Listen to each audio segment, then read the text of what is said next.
नमस्कार, PRB किचनमध्ये तुमचे खूप खूप खूप स्वागत आहे। आज आपण बघणार आहोत अगदी मार्केटमध्ये मिळतो तसा बेसनाचा खमण ढोकळा, तोही अगदी सॉफ्ट, स्पॉन्जी, जाळीदार। कधी कधी काय होतं ना, ढोकळा बनवते वेळी कळत न कळत अशा चुका होतात आणि आपला ढोकळा कधी फुलतच नाही। फुलला तरी आतून कच्चा राहतो किंवा घशात अडकल्यासारखा होतो।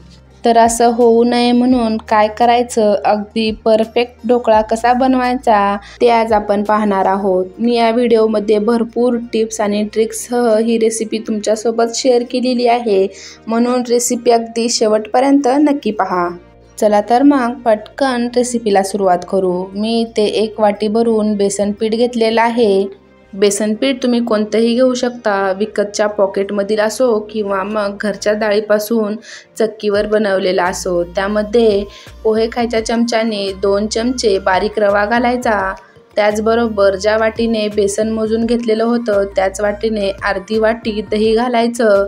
चवीनुसार मीठ घालायचं। त्याचबरोबर अगदी अर्धा चमचा यामध्ये हळद घालायची। हळद अगदी जास्त घालायची नाही, नाहीतर ढोकळ्याचा रंग बदलतो। त्याचबरोबर 1 चमचा साखर घालायची। त्याचबरोबर 1.5 टेबलस्पून खायचं तेल घालायचं। घरामध्ये जे आपण दररोज स्वयंपाकासाठी वापरत असतो तेच तेल यामध्ये घालायचं।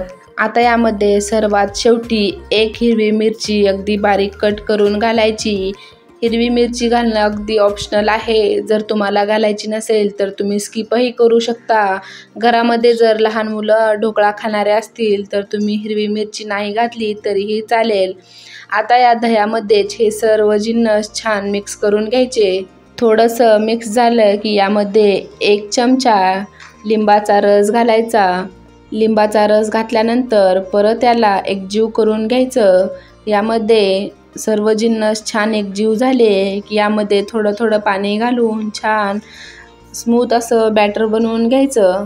यामध्ये एकदाच पाणी घालायचं नाही, थोडं थोडं पाणी घालून बॅटर बनवून घ्यायचं। इथे मी सुरुवातीला अर्धी वाटी पाणी घातलेलं आहे। यामध्ये गुठळ्या न होऊ देता बॅटर बनवून घ्यायचं। बॅटर बनवते वेळी जर बॅटर पातळ झालं तर ढोकळा फुलतो पण आतून कच्चा राहतो, आणि जर बॅटर घट्ट झालं तर ढोकळा फुलतो पण तो खातेवेळी घशात अडकल्यासारखा होतो। म्हणून बॅटर अगदी व्यवस्थित बनवून घ्यायचं। खूप जास्त पातळही नाही आणि घट्टही नाही, मीडियम असं बॅटर बनवून घ्यायचं आहे। यामध्ये एकूण मला 1.5 वाटी पाणी लागलेलं आहे। तुमच्या बेसनच्या क्वालिटीनुसार पाण्याचं प्रमाण 1, 2, 3 चमचे इकडं तिकडं होऊ शकतं। इथे पाहू शकता 1.5 वाटीमध्ये राहिलेलं शेवटचं 2-3 चमचे पाणीही मी यामध्ये घातलेलं आहे। आता याला छान 2-3 मिनिट परत फेटून घ्यायचं। फेटते वेळी एकाच डायरेक्शनने संपूर्ण पीठ फेटून घ्यायचं। इथे पिठाची कन्सिस्टन्सी तुम्ही पाहू शकता, खूप जास्त पातळही नाही आणि घट्टही नाही, मीडियम असं पीठ बनवून घ्यायचं। पीठ भिजवून घेतल्यानंतर मी ते गॅसवर 1 पातेलं ठेवलेलं आहे। त्यामध्ये 1 स्टँड ठेवायचा। पाणी उकळतंय तोपर्यंत एका साईडला एका कुकरच्या भांड्याला तेल लावून घ्यायचं। तेल सर्व बाजूने छान असं लावून घ्यायचं। पाणी उकळतंय तोपर्यंत एका साईडला पीठही छान भिजलं जाईल आणि कुकरच्या भांड्याला तेलही लावून होईल। मी ते 1 पॉकेट इनो घेतलेला आहे। तुम्ही यामध्ये 1 चमचा खायचा सोडा घातला तरीही चालेल, पण मी इथे इनो घेतलेला आहे। हा इनो यामध्ये घालायचा व यामध्ये इनो ॲक्टिवेट होण्यासाठी थोडंसं पाणी घालायचं। आता याला पटकन मिक्स करून घ्यायचं। इनो घातल्यानंतर जास्त वेळ याला फेटून घ्यायचं नाही।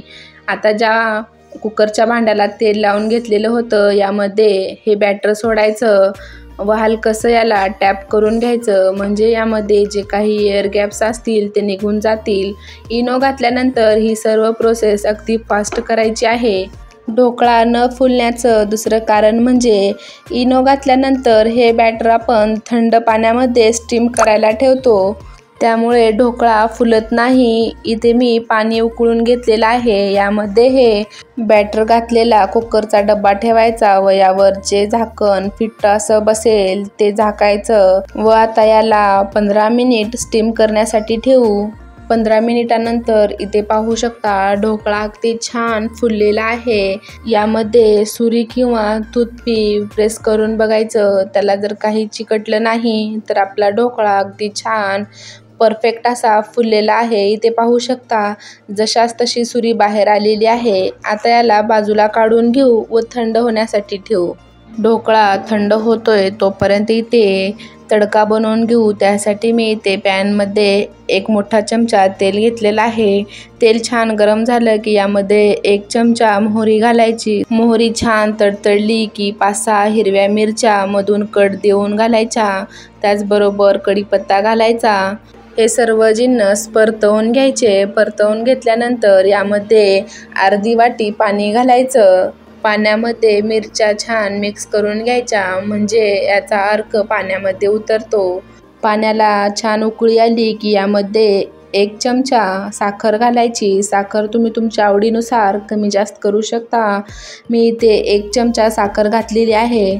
त्याचबरोबर अगदी चिमूटभर मीठ घालायचं। मीठ यामध्ये जास्त घालायचं नाही, कारण ढोकळा बनवते वेळी त्यामध्येही मीठ घातलेलं होतं। आता याला 1 मिनिटभर छान उकळवून घ्यायचं। आता याला मिनिटभर शिजेपर्यंत इथे आपला ढोकळा छान थंड झालेला आहे। हाताने टॅप करून घेतल्यानंतर हाताला अजिबात काही लागलेलं नाही, म्हणजे ढोकळा ओलसरही अजिबात नाही। आता याच्या कडा सुरीने मोकळ्या करून घेतलेल्या आहेत। आता याला एखाद्या प्लेटमध्ये उलटवून घ्यायचं। अशा पद्धतीने एखाद्या प्लेटवर हा ढोकळा काढून घ्यायचा। या पात्राला हलकंसं टॅप करून घ्यायचं, म्हणजे ढोकळा अगदी छान असा निघतो। इथे पाहू शकता अजिबात ढोकळा जास्त असा चिकटलेला नाही। अगदी सुपर सॉफ्ट स्पॉन्जी असा स्पंजसारखा ढोकळा झालेला आहे। तुम्हा सर्वांना एक विनंती आहे, जर तुम्हाला माझ्या रेसिपीज पाहायला आवडत असतील तर व्हिडिओला लाईक करा। त्याचबरोबर चॅनलला सबस्क्राईब देखील नक्की करा। आता हा ढोकळा कट करून घेऊ। कट करते वेळी तुम्हाला ज्या साईजमध्ये कट करून घ्यायचा आहे त्या साईजमध्ये हा ढोकळा कट करून घेऊ शकता। ढोकळा कट करते वेळी तुम्हाला समजत असेल की हा ढोकळा किती सॉफ्ट स्पॉन्जी असा झालेला आहे। अजिबात तो सुरीला चिकटत नाही आणि छान असा कटही होत आहे। यातील एक पीस तुम्हाला मी काढून दाखवते। याची जाळी पाहू शकता, अगदी सुंदर अशी जाळी आलेली आहे। अगदी स्पंजसारखा हा ढोकळा झालेला आहे। आता यावर बनवून घेतलेली फोडणी घालायची। फोडणी सर्व बाजूने छान अशी लागली गेली पाहिजे।